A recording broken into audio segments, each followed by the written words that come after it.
परम गुरु श्रीमद करुणा सागर रचित पंचम स्वसंवेद यानी पंचम सूक्ष्म वेद स्कंद है पहला, दिव्य परम गुरु का आगमन और कर्ता की गुप्त गति दर्शावन को। चौपाई नंबर है 1।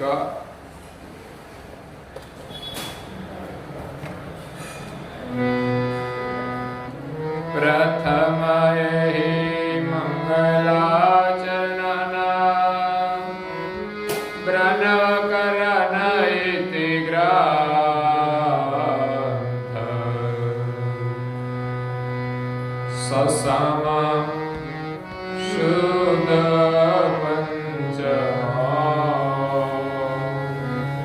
ताहि गति विस्तरो अर्थ।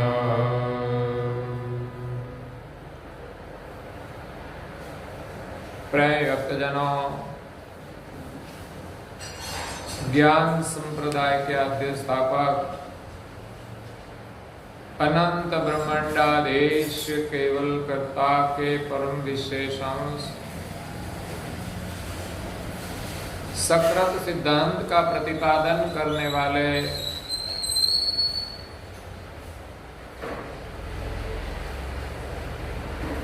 महान समर्थ परम श्रेष्ठ परम विभूतिवान परम दयालु परम कृपा निधि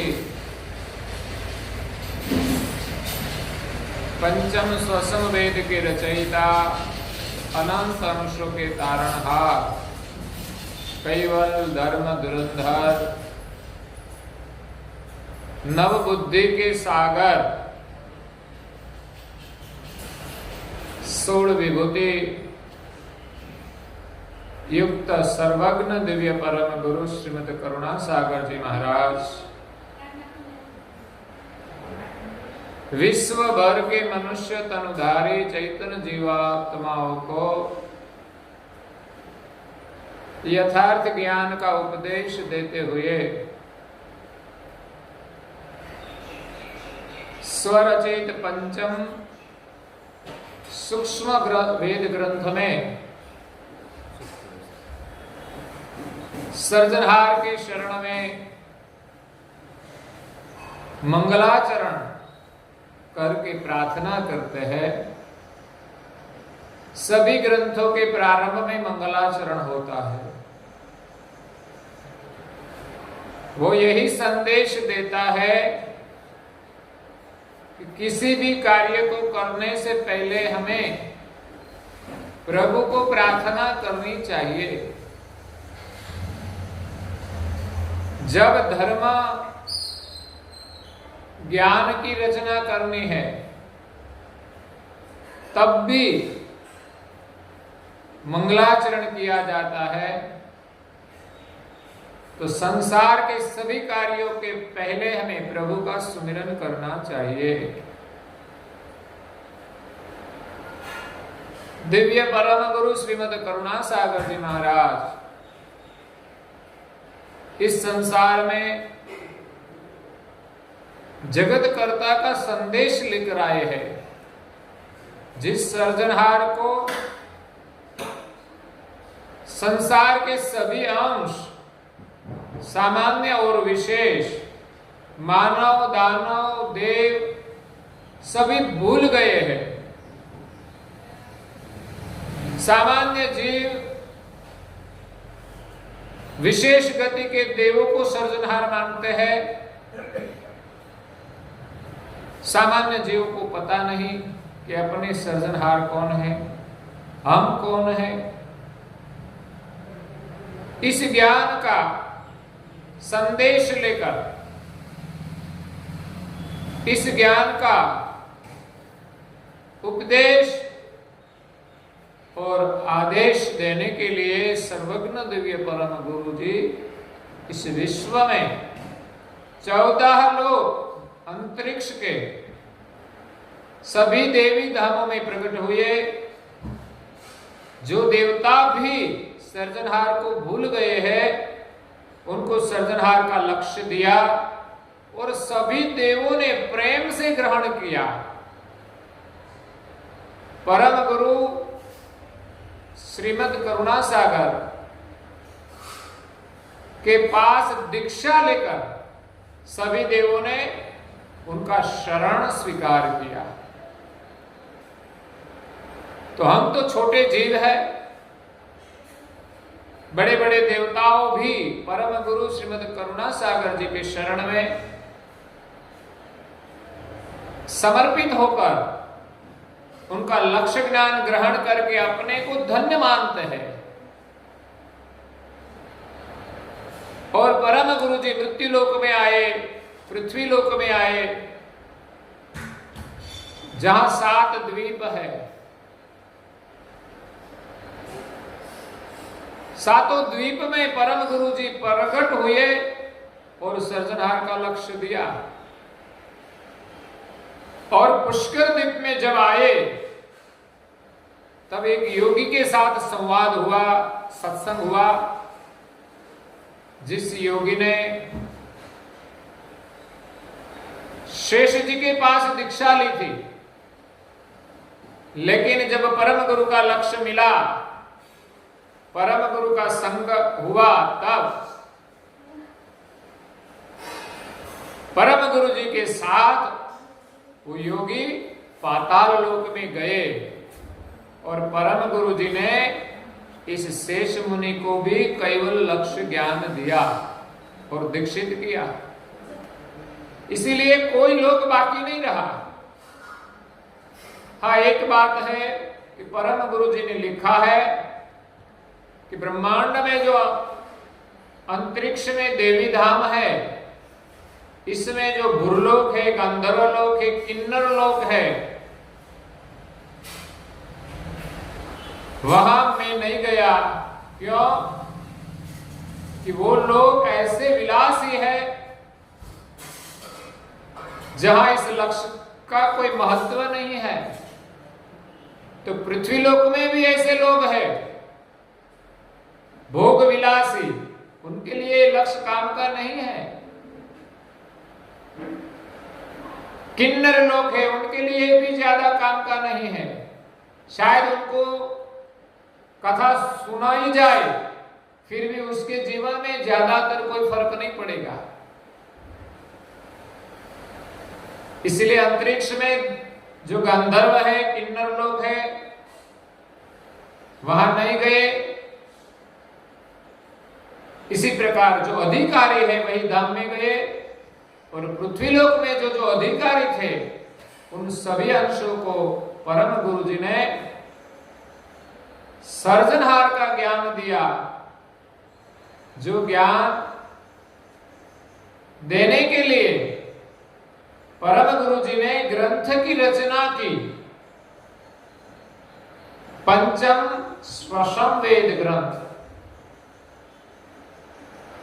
अर्थात पंचम सूक्ष्म वेद। जिस वेद की गति सूक्ष्म है, अति सूक्ष्म है। यह सूक्ष्म कोई सूक्ष्म देह की बात नहीं है, सूक्ष्म सामान्य बात नहीं है। संसार में जितने भी लक्ष्य है वो सब स्थूल है, और पंचम श्वसन वेद का जो लक्ष्य है वो सूक्ष्म से अति सूक्ष्म है। इसलिए परम गुरु ने दोनों शब्दों का प्रयोग किया है, स्वशम वेद और सूक्ष्म वेद। सूक्ष्म वो अति सूक्ष्म है, गहन है, जिनको संसार में कोई नहीं जानते। इस सूक्ष्म वेद ग्रंथ का प्रारंभ मंगलाचरण से किया, और प्रथम स्कंद में कहते हैं कि प्रथम यही मंगलाचरणना। पहले मंगलाचरण का प्रारंभ किया, ब्रणव करण इति ग्रंथ। अब मैं ये ग्रंथ का वर्णन करता हूं मंगलाचरण के प्रारंभ से। ससम वेद शुद्ध पंचमो, ये जो स्वसम वेद है वो शुद्ध है, जिसमें कोई मलिनता नहीं है। चार वेद जो है, पंचम वेद से चार वेद का सृजन हुआ। इसमें प्रकृति का वर्णन है, प्रकृति की मलिनता है, लेकिन ये पांचवा वेद जो चार वेद का कारण है, उनकी जो गति है वो शुद्ध है। जिस शुद्ध गति से हमारी एकता सर्जनहार के साथ होती है, जिस शुद्ध वेद का भजन शील सनकादिक आदि भी करते हैं, निरंजन भी उनका भजन करते हैं। सभी देवताओं ने, परम गुरु जी ने एक पांचवा जो वेद है सोहम, प्राण जो है उनकी गति जो है वही पांचवा वेद है। संसार में कई लोग महाभारत को पांचवा वेद मानते हैं। किसी ने लिख दिया कि ये तो पांचवा वेद है, और आज के वक्ता पढ़ पढ़कर वक्तव्य देते हैं, कथा सुनाते हैं, ज्यादा अवलोकन नहीं करते कि चार वेद क्या है। तो पांचवा वेद तो उनसे सूक्ष्म है, उनसे परे है। महाभारत तो एक महाकाव्य है, एक बनी हुई इतिहास की घटना है, धर्ममय है, लेकिन इसमें कहीं सूक्ष्म वेद का वर्णन है ही नहीं, तो हम कैसे पांचवा वेद माने? अपनी अपनी मत से लोग माने, ठीक से, ठीक है। तो ये पांचवा वेद शुद्ध है, वही स्वसम, स्व यानी पोते, हम, सम हमारी जो समस्थिति है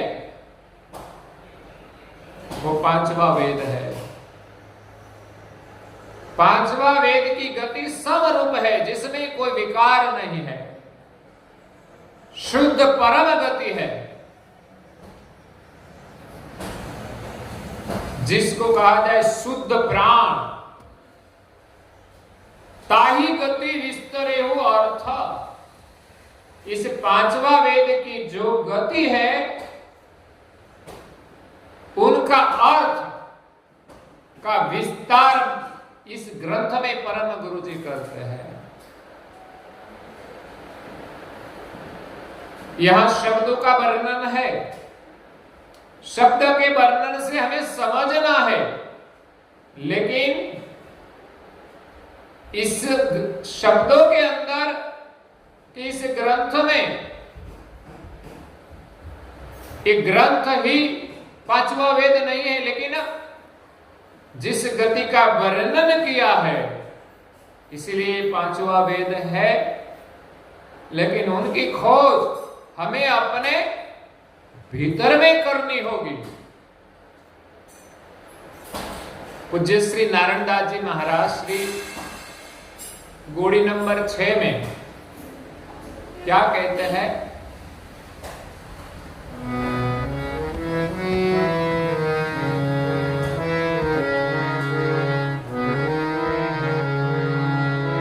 अलख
साई हो संतो अलग खोजो घट माही गुरु पदवी सबके सिर सामर्थ जाए जुग की माही दस अवतार चाहे गुरु चरणा रहे निज पद सरसाए हो संतो अलग खोजो घट माही गुरु करता दे नाही निजे को अजब कया कर पाई श्रीमद कुबेर के शरण कमल पर दास नारायण हिमल जाई हो संतो अलख खोजो घट माही ताते जन्म मरण भय नाहि हो संतो अलख खोजो घट माही। अलख की खोज हमें अपने घट के भीतर करनी है। अलख जिनको लिखा नहीं जाता, जिनका वर्णन शब्दों में नहीं होता, शब्द में संकेत होता है, शब्द आधार होता है, वास्तविक वस्तु अपने स्थान पर होती है। शब्दों में वो अनुभव नहीं है, शब्दों में शान होती है, जिस शान से हम इस गति का अनुभव करें। जैसे शब्दों में कहीं लिखा है साकर, तो लिखा है उसमें साकर का स्वाद है नहीं। अगर जो साकर है उन पर कहीं लिखा नहीं है कि ये साकर है, फिर भी हम उसको खाए तो स्वाद आता है। लेकिन साकर क्या है, कैसी है, उनका एक नाम है, उनसे हमें पता चलता है कि ये साकर है। लेकिन साकर ही खाने से स्वाद आता है, साकर साकर बोलने से स्वाद नहीं आता।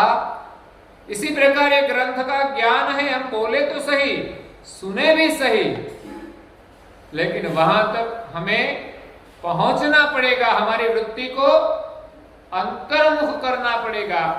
और जो पांचवा वेद है श्वसन, इसके साथ हमारी एकता करनी पड़ेगी। यहां परम गुरु जी श्वसन वेद जो गति है उनका वर्णन करते हैं। कहते हैं हे सोम श्वासा स्वसमहि प्रणव प्राकृतम जय अखिल लोकयंकर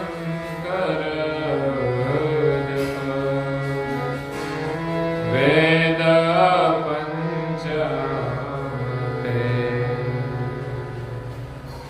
पांचवा वेद क्या है? शब्दों में तो वर्णन किया जाता है, लेकिन जो सम प्राण है, श्वास जो सम है, सोहम श्वासा स्वसम ही, जो स्वस्वम है, सम है, इस सम प्राण सोहंग है वही प्राकृत प्रणव है। प्राकृत प्रणव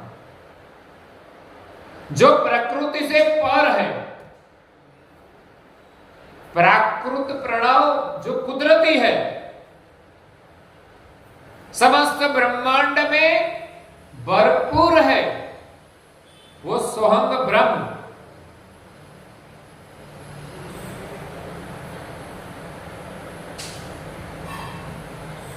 सोहंग ब्रह्म भरपूर ब्रह्मांड में, सोहंग ब्रह्म पूरी रहो, अजर अमर अविकाश, घटमट पट में रवि रहो, जैसे फोर आकाश।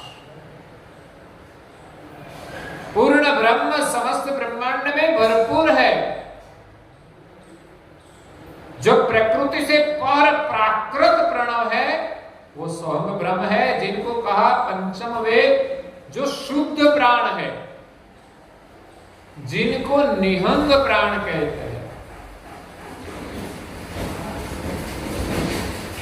प्रकृति रहित प्राण का दो स्वरूप है, एक ओहंग, दूसरा सोहंग। अमर मंत्र में इसको केंद्र में रखा है, ओहंग सोहंग सात चरण। ये दो सत्य चरण है, एक है ओहंग, दूसरा है सोहंग।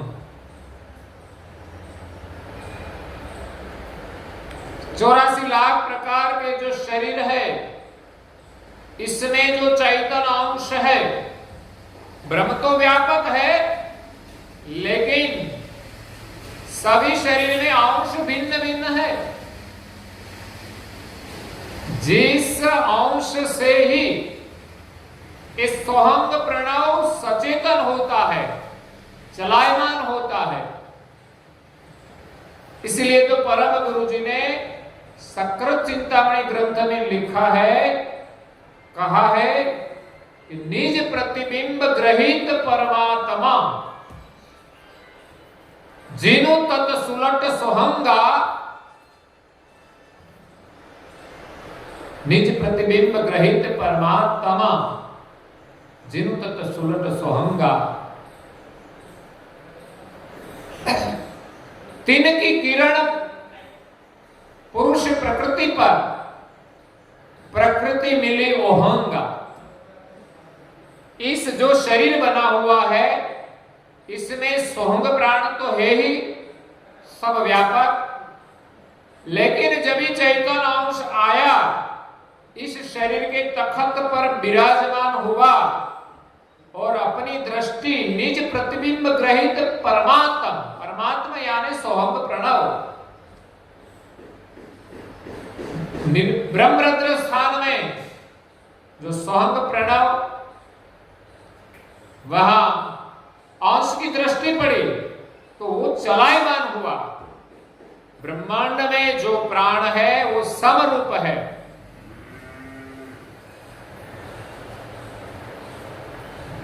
और इस ब्रह्मांड के सोहंग से चैतन्य अंश जीवन लेता है, चेतना लेता है। जो वहां से जीवन नहीं आता तो अंश इस शरीर को चैतन कर सकते नहीं। अंश स्वयं चैतन है, फिर भी सोहंग रूपी जीवन ब्रह्मांड में से आता है, वो लेकर वो सोहंग प्रणव को सचेतन करके ओहंग को चेतन करते हैं।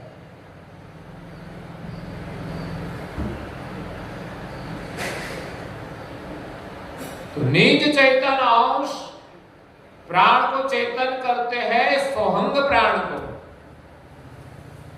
तिनकी किरण पुरुष प्रकृति पर, इस प्राण से पुरुष तत्व चेतन हुआ, यानी निरंजन। अंश निरंजन से परे है, निरंजन से परे सोहंग प्रणव है जो विशुद्ध है। और वो निरंजन का स्थान कहां है? ब्रह्मरंध्र में। अंश का स्थान भी ब्रह्मरंध्र में है, लेकिन निरंजन के पर अंश विराजमान है, क्योंकि निरंजन का जो स्थान है ब्रह्मरंध्र में, वहां 1000 पंखुड़ी का कमल है। इस कमल के पर अंश विराजमान है। जैसे कोई कमल के पर भ्रमर विराजमान रहकर फूल की सुगंध लेता है, इसी प्रकार ब्रह्मरंध्र में 1000 पाखड़ी के सहस्त्रदल कमल में अंश विराजमान होकर इस निरंजन के स्थान में कमल पर विराजमान होकर ये पूरा शरीर का रस लेता है, क्योंकि निरंजन का संबंध प्रकृति के साथ है और प्रकृति का संबंध पूरे शरीर के साथ है। तो पूरे शरीर का, इंद्रियों का गुणगण, इंद्रियों का रस अंश सहस्त्र दल कमल जो ब्रह्मरंध्र में है उनके ऊपर विराजमान होकर लेता है। लेकिन इस शरीर कैसे चेतन होता है? तो अंश इस शरीर पर विराजमान होते ही उनकी दृष्टि प्राण पर पड़ती है, वो प्राण चलायमान होता है। निरंजन से प्रकृति तक प्राण गति करता है, जो विशुद्ध प्रणव है। निरंजन को चेतन करते हैं, बाद में प्रकृति को चेतन करते हैं, और प्रकृति को जो प्राणायाम का स्पर्श हुआ, प्रकृति चेतन हुई, और जो प्राण प्रकृति के साथ मिला वो प्राण सोहंग में से ओहंग हुआ। प्रकृति युक्त जो प्राण है वो ओहंग प्रणव है। इस प्रकार का दो भेद है, ओहंग और सोहंग का। तो यह प्राकृत प्रणव किया, प्रणव प्राकृतम जय। समस्त ब्रह्मांड में जो प्राकृत प्रणव है, अखिल लोक अंतर जप। अखिल लोक એટલે समस्त ब्रह्मांड, 14 लोक के भीतर जो विशेष गति के देवताएं हैं, उनके भीतर में भी एक 5वां वेद का जो सोहंग प्राण है, उनका सब जप करते हैं, या तो उनका ही जीवन लेकर वो देवताएं ब्रह्मांड में काम कर रहे हैं। इस सोहंग प्राण के बिना कोई देव कुछ भी काम नहीं कर सकते। वो सोहंग प्राण है, वो परम गुरु जी का, करुणा सागर जी का दिव्य देह है। सर्जनहार ने परम विशेष अंश परम गुरु को ये सोहंग ब्रह्म है, वही दिव्य देह परम गुरु को दिया है, परम विशेष अंश को दिया है, और वही देह के माध्यम से परम विशेष अंश सभी अंशों पर करुणा करते हैं। वही उनका करुणा का स्वरूप है। जिस सोहंग की करुणा से परम विशेष अंश परम गुरु सभी अंशों का मोक्ष करते हैं और कैवल के साथ एकता कराते हैं। सोहंग रूपी करुणा और सागर रूपी दिव्य देह उनके धारण किया है उसने, और दोनों मिलके उनका नाम करुणा सागर हुआ है। इसीलिए परम विशेष अंश परम गुरु दिव्य देह धारण करके हमें ये पंचम स्वशम वेद का ज्ञान देते हैं, और उनकी सोहंग रूपी जो करुणा है वो सभी अंशों को देकर उनको परम धाम का अनुभव कराता है। सोहंग की करुणा दो प्रकार की है। एक तो समस्त लोक में देव दानव मानव स्थावर जंगम सभी अंशों का जीवन है, सभी अंशों के शरीर में भीतर में वो जप चल रहा है। किसी को जपना नहीं पड़ता, लेकिन जप के कारण ही सभी शरीर चैतन है। अंश तो है, लेकिन इसके भीतर में इस सोहंग श्वास जो है, इसी के कारण सभी शरीर चेतन है। तो परम गुरु जी कहते हैं कि अखिल लोक अंतर जप, समस्त ब्रह्मांड के सभी प्रकार के शरीर में भीतर में इस सोहंग जप चल रहा है, वही पांचवा वेद है। आगे की चौपाई यही कहती है। ऐसे तो समय होता है, तो हम कल सुनेंगे और आज के प्रवचन को यहाँ विराम देते हैं। श्रीमद् करुणा सागर जी महाराज की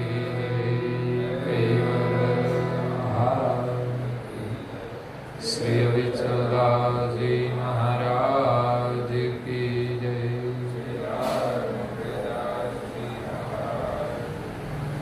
सत केवल साहिब, सत केवल साहिब, सत